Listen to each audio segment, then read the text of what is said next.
Halo teman-teman Unsia, salam kenal, saya Noval dari Himamen. Saat ini Noval sedang berada di daerah Garut, lebih tepatnya Noval sedang berkunjung ke salah satu kebun anggur yang ada di Garut.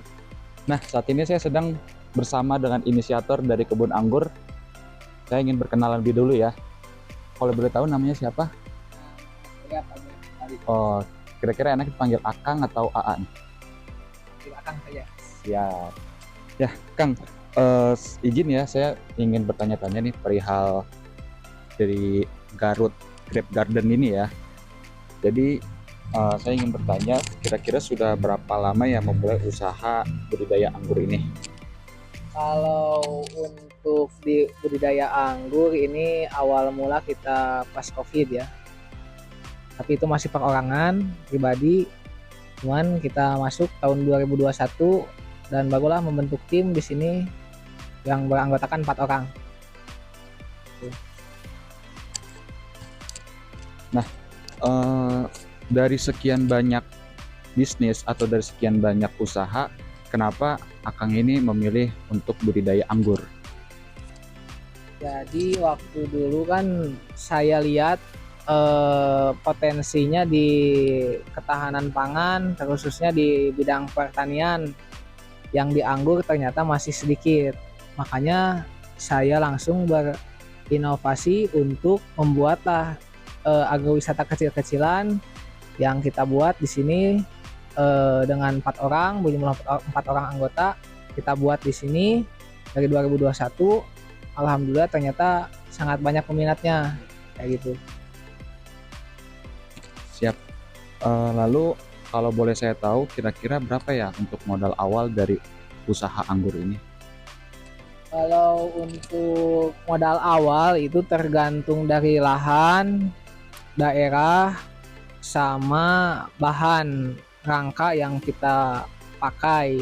Kalau yang di sini kita habis di 100 sampai 120 jutaan karena menggunakan rangka greenhouse dari baja ringan. Kemudian dan di sini kebetulan harga bahan bakunya murah. Jadi bisa cukup untuk di 100 jutaan udah include sama tanaman, bangunan dan lain-lain. Nah, saya kan sudah bertanya perihal modal awal. Tentu kan harus untuk budidaya anggur ini kan kira-kira memerlukan total berapa luas lahan ya, Kang? Kalau anggur tuh ya untuk skala bisnis idealnya tuh di 200 meter tuh minimal. Jadi 200 meter tuh seukuran yang kita tanam sekarang ini. Idealnya segituan. Soalnya ketika tanamnya kurang dari 200 meter persegi itu nanti akan lumayan lama ketika untuk pengembalian modalnya kayak gitu. Jadi lebih banyak, lebih cepat untuk pengembalian modalnya. Baik, tadi kan saya sudah bertanya perihal besaran dari total lahan, terus juga besaran dari modal awal. Nah, sekarang saya ingin bertanya kira-kira untuk satu anggur atau apa ya sebutannya ya untuk penjualan itu dijual dengan harga berapa ya anggur itu? Jadi kalau untuk buah anggurnya kita jual tuh ini 1 kilogramnya 100.000. 1 kilogramnya 100.000. Nah dari kita lahan 200 meter persegi ini rata-rata panen per tahunnya tuh di 800 kiloan. Jadi untuk satu kali kan untuk anggur tuh 1 tahun keluar panennya 2 kali. Nah di panen tahun pertama tuh 1 kali, kemudian tahun berikutnya 2 kali. Nah untuk tahun berikutnya karena udah 1 tahun 2 kali, jadi 1 kali panennya tuh di 4 kintalan. Karena 2 kali panen, jadi di 8 kintalan sampai 1 ton untuk total lahan 200 meter persegi. Nah, kita kan sudah berbicara yang manis-manisnya Kang ya, mulai dari omset terus juga keuntungan. Nah, pastikan dalam setiap usaha ataupun bisnis ada yang namanya rintangan. Nah, kira-kira apa nih Kang rintangan dari bisnis budidaya anggur ini? Paling untuk rintangan atau tantangannya ya kita dari alam saja ya, cuaca. Karena cuaca tidak menentu, makanya kenapa untuk tanaman anggur ini harus menggunakan greenhouse, atap yang kayak gini. Jadi tidak masuk hujan ke dalam kebun anggur. Karena tujuannya biar si tanaman tetap bagus kondisinya dan si ketika fase berbuah juga buahnya akan bagus-bagus.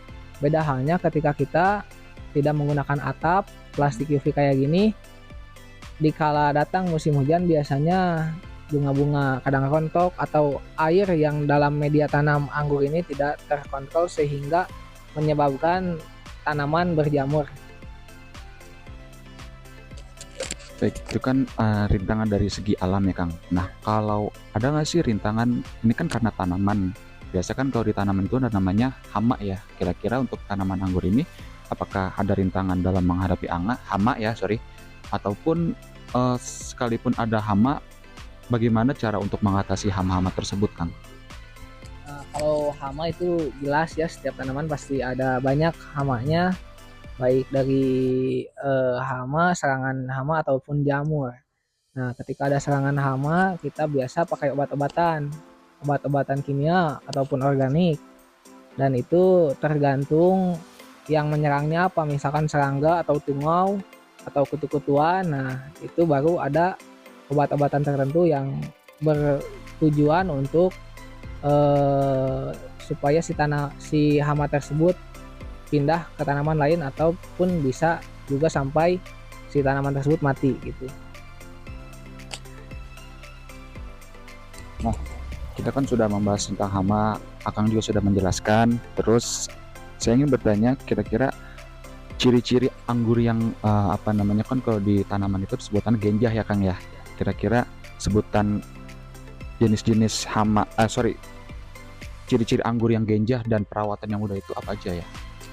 Jadi kan sekarang kita kan banyak jenisnya ya, untuk anggur di Indonesia ini sampai ratusan jenis. Nah, untuk yang jenis-jenis genjah itu harus kita uji coba dulu ketika untuk mencari kegenjahan itu. Jadi kita tanam beberapa banyak jenis. Nah, dikala sudah tertanam beberapa jenis, ada salah satu pohon yang cepat besar, mudah dibuahkan dan tidak mudah terserang penyakit. Nah, itu yang dikatakan genjah. Jadi kita tidak bisa mengatakan ini genjah kalau kita belum nyoba terlebih dahulu gitu. Nah, sebelumnya terima kasih banyak ya Kang udah menjelaskan perihal dari proses awal hingga sampai panen. Nah, lalu selanjutnya saya ingin bertanya, apakah untuk pengusaha-pengusaha anggur ini ada suatu komunitasnya, atau komunitas ini sampai keluar kotakah atau di ruang lingkup Garut saja Kang? Kalau untuk komunitas ada ya, kita ini ada komunitas kan wilayahnya, ada yang dari Garut, ada yang dari luar juga. Nah, ada juga yang sistemnya tuh binaan tuh yang orang yang belum masuk komunitas tapi belanja bibit dan lain-lain ke kita. Nah, itu menjadi mitra binaan kita dan itu banyak tersebar luas di seluruh Indonesia. Jadi kan dengan adanya mitra ataupun komunitas tersebut kan bisa saling membantu ya Kang ya. Nah, jadi bagaimana cara membangun jaringan dengan pengusaha-pengusaha anggur di antar komunitas ya Kang? Jadi untuk membangun jaringan-jaringan tanaman anggur, jaringan-jaringan komunitas dengan pengusaha-pengusaha, kita ini kan awalnya membranding dulu dari media sosial ya. Ketika udah tahu mereka melakukan kunjungan ke kebun kita dan mereka tertarik, kemudian buat kebun di daerahnya masing-masing. Nah, ketika fase sudah melakukan penanaman, otomatis kan kita sering hubungan, konsultasi, perawatan dan lain-lain. Nah, oke, jadi teman-teman, sesuai dari informasi dari si Akang, untuk Gen Z, milenial, jangan sedikit pun untuk gengsi ya. Jangan gengsi untuk memulai usaha budidaya anggur, tanaman anggur, dan juga tanaman-tanaman lain tentunya Kang ya. Jadi kira-kira hanya ini saja. Terima kasih ya Kang sebelumnya udah bisa memberikan motivasi untuk kami para milenial dan juga Gen Z. Mudah-mudahan ilmu yang akan berikan bisa bermanfaat ya, khususnya untuk teman-teman dari Unsia. Dan juga teman-teman Unsia boleh nih untuk follow akun Instagram ataupun Akang punya medsos apa aja ya untuk di Garut Grape Garden ini? Boleh Kang? Dimulai dari TikTok, Instagram, sama Facebook. Ya, kalau TikTok sama Instagram Garut Grape Garden. Kalau untuk Facebook nama saya pribadi Fajar Hambali. Nah, mungkin teman-teman bisa nih untuk kunjungi akun Instagram, terus juga media sosial lainnya. Apalagi khususnya teman-teman untuk mahasiswa yang di wilayah Garut, bisa banget untuk kunjungi Garut Grape Garden ini. Terima kasih semuanya. Enggak.